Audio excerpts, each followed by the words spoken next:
السلام علیکم دوستوں مجھے امید ہے آپ سب خیریت سے ہوں گے۔ دوستوں آپ کو ایک بار پھر ہمارے تلہاری ٹی وی میں خوش آمدید کہا جاتا ہے۔ دوستوں آج 10 محرم الحرام 1444 سنہ ہجری ہے، تو اس دن ہمارے پیارے پیارے آقا صلی اللہ تعالیٰ علیہ وآلہ وسلم کے نواسے حضرت امام حسین رضی اللہ تعالیٰ عنہ کو شہید کیا گیا تھا۔ تو دوستوں آج ہمارا موضوع بھی کچھ اسی پر ہے۔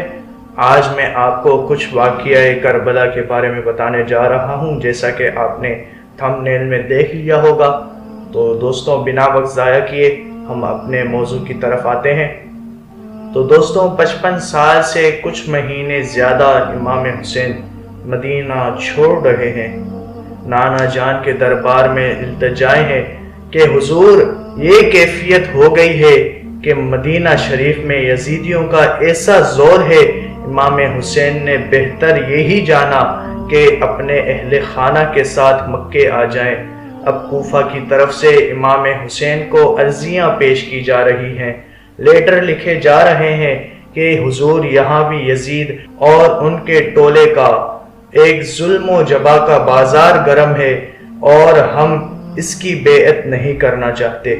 ہم آپ کی بیعت کرنا چاہتے ہیں، آپ ہمارے پاس آ جائیں اور ہم آپ کے ہاتھ پر بیعت کرنا چاہتے ہیں۔ آپ آ کر ہماری رہنمائی کیجئے۔ آپ مکے پاک آ گئے، رگوں میں مولا علی کا خون تھا، شیر خدا کا خون تھا، بہادر نسل تھی، یہ کوئی عام لوگ نہ تھے۔ معلوم بھی تھا، پتہ بھی تھا کہ کربلا میں یہ وہی علاقہ ہے جہاں شہید ہونا ہے۔ صحابہ کرام نے بہت روکا امام حسین کو کہ کوفہ والوں کی بے وفائی بڑی مشہور ہے، آپ وہاں نہ جائیں، وہاں آپ کے ساتھ ظلم کیا جائے گا۔ مگر امام حسین سبحان اللہ، آپ کا یہ ذہن تھا دین متین پھیلانے کا کہ کل بروز قیامت اگر کوفہ کے لوگ اللہ کی بارگاہ میں کھڑے ہو گئے کہ ہم تو امام کو خطوط لکھ کر بلاتے رہے، مگر امام آتے تو اب ان کے ہاتھ پر بیعت کر لیتے۔ سبحان اللہ، امام حسین نے اب اس سچویشن کو جاننے کے لیے حضرت مسلم بن عقیل کو روانہ کیا کہ آپ جائیں اور بتائیں کہ کوفہ میں کیا حالات ہیں۔ حضرت مسلم بن عقیل کوفہ پہنچے اور وہاں لوگ جوک در جوک بڑی تعداد میں آپ کے ہاتھوں پر بیعت کرنے لگے۔ آپ نے دیکھا معاملہ بڑا زبردست ہے اور یہاں تو لوگ امام حسین کے نغمے گنگنا رہے ہیں اور ان کی بیعت کرنے کے لیے بےتاب ہیں۔ تو حضرت مسلم بن عقیل نے امام حسین کو خط لکھ دیا کہ حضور آپ آ جائیں۔ ادھر جو خط لکھا گیا، خط لے کر قاصد مدینہ کی طرف روانہ ہوتا ہے اور پیچھے حضرت مسلم بن عقیل کے اوپر ظلم و ستم کی آندھیاں بہائی جاتی ہیں۔ ابن زیاد کی طرف سے یزید کے آرڈر پر بتایا جاتا ہے کہ بڑا ظلم ہوا اور حضرت مسلم بن عقیل کو اس طرح قید کیا گیا کہ وہ سارے لوگ جو آپ کے آگے پیچھے گھوم رہے تھے اور آپ کے ہاتھ پر بیعت کر چکے تھے۔ ایک موقع پر تو ایسا بھی ہوا کہ حضرت مسلم بن عقیل نے سینکڑوں لوگوں کی نمازیں شروع کی۔ ایک موقع پر تو ایسا بھی ہوا کہ حضرت مسلم بن عقیل نے سینکڑوں لوگوں کی نماز شروع کی اور جب آخر میں سلام پھیرا تو پیچھے ایک بھی مقتدی نہیں تھا۔ کوفہ کی جامع مسجد میں ایک امام ہے مگر پیچھے ساری صفیں غائب ہیں۔ کوفہ والوں نے ایسی بے وفائی کی کہ آپ تنہا رہ گئے، آپ کو بھی شہید کر دیا گیا، آپ کے بچوں کو بھی شہید کر دیا گیا۔ حضرت مسلم بن عقیل کی آخری وقت بھی یہی فکر تھی کہ میں امام حسین کو خط لکھ چکا ہوں، میرے ساتھ یہ حال کر رہے ہیں تو امام علی مقام کے ساتھ کیا کریں گے۔ مگر آپ اسی حسرت میں دنیا سے چلے گئے۔ اب 2 ذی الحجہ، آپ ذرا سوچئے کہ ذی الحجہ کی 2 تاریخ یا 3 تاریخ یا پہلا عشرہ یہ ہوتا ہے کہ پوری دنیا سے لوگ حج کرنے آتے ہیں، مگر امام حسین ان دنوں میں مکہ چھوڑ کر کوفہ کے لیے روانہ ہوتے ہیں۔ صحابہ کرام نے بہت عرض کی آپ کوفہ والوں کے پاس نہ جائیے، وہ بے وفا ہیں اور وہاں آپ کا تلواروں سے استقبال ہوگا، مگر وہ کہتے ہیں نا کہ ہوتا وہی ہے جو منظور خدا ہوتا ہے۔ چونکہ یہ واقعہ ہونا تھا امام حسین کوفہ والوں کی ہمدردی میں اپنے وطن سے نکلے، اور یاد رہے یہ لڑائی کے لیے نہیں گئے تھے۔ 82 لوگوں میں بچے بھی تھے، عورتیں بھی تھیں۔ ایک گویا فیملی قافلہ تھا کہ وہاں محبت سے بلایا جا رہا ہے۔ وہاں جائیں گے اور انہیں نیکی کی دعوت دیں گے، اور امام حسین کے ہاتھ پر کوفہ والے بیعت کر لیں گے۔ ایک اور عظیم بات کہ دوران سفر مکے سے نکلے ہیں، راستے میں یہ بھی پتہ چل گیا حضرت مسلم بن عقیل کو شہید کر دیا گیا۔ کوفہ والوں نے بے وفائی کر دی ہے۔ اب قافلے میں دو رائے ہو گئی۔ کچھ لوگ کہنے لگے کہ اب جانے کا فائدہ نہیں ہے، مگر امام حسین کا کہنا تھا کہ اب رخت سفر باندھ لیا ہے تو آگے ہی چل۔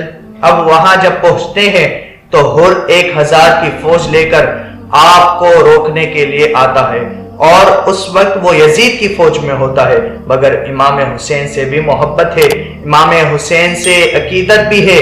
جب وہاں نماز کا وقت ہوتا تھا تو امام حسین ہی امامت کرتے تھے، اور ہر اور اس کے ساتھی امام حسین کے پیچھے نماز پڑھتے تھے۔ مگر جب ابن زیاد کو یہ پتہ چلا تو اب 22,000 کا لشکر بھیج دیا گیا۔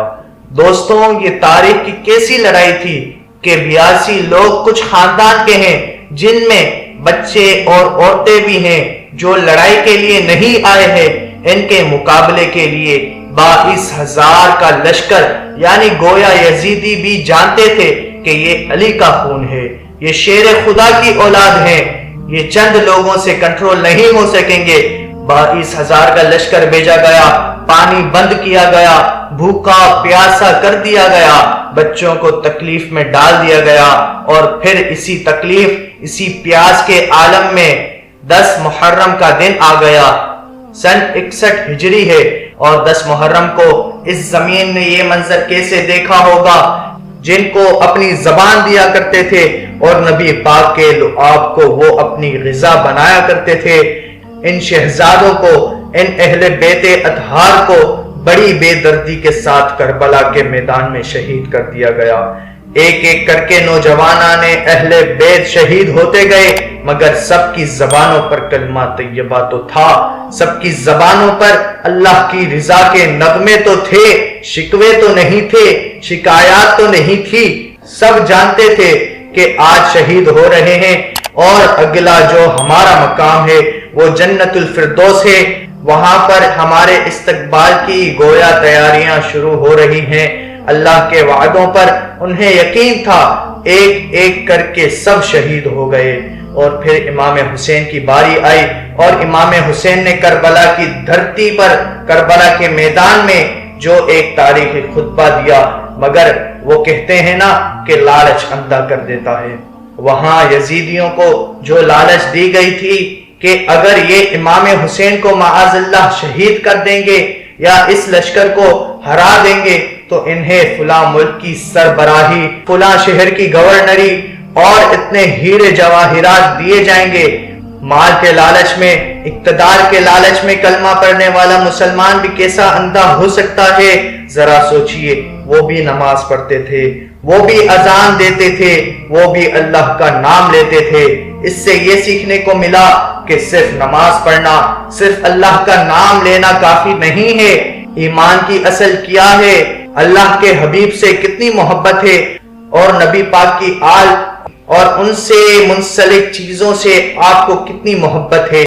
ضروری نہیں کہ آج کے دور میں کوئی زیادہ لشکر لے کر نکل پڑے تو وہ حق پر ہے، وہاں بھی تو 22,000 کے سامنے 82 اللہ والے تھے نا۔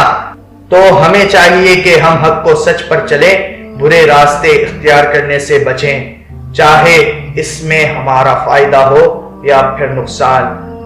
اور اسی طرح امام حسین کو شہید کر دیا گیا۔ دوستوں، مجھے امید ہے آپ کو آج کی یہ ویڈیو بہت پسند آئی ہوگی۔ اگر آپ کو یہ ویڈیو پسند آئی ہو تو اسے لائک شیئر ضرور کیجیے گا، اور ہو سکے ہمارے چینل کو بھی سبسکرائب کر دیجیے گا اور بیل آئیکن کو بھی دبا دیجیے گا، تاکہ ہماری جو بھی ویڈیوز آئیں وہ بآسانی آپ تک پہنچ سکیں اور آپ کی معلومات میں اضافہ کر سکیں۔ جزاک اللہ۔ ہمیں کمنٹ میں اپنی رائے سے ضرور آگاہ کیجیے گا۔ اب ہم آپ کو ملیں گے اگلی ویڈیو میں، تب تک کے لیے اپنا خیال رکھیے۔ اور اپنے گھر والوں کا خیال رکھیے۔ اللہ پاک آپ کو بہت بہت خوشیاں نصیب فرمائے، تمام پریشانیوں سے چھٹکارا عطا فرمائے۔ جزاک اللہ۔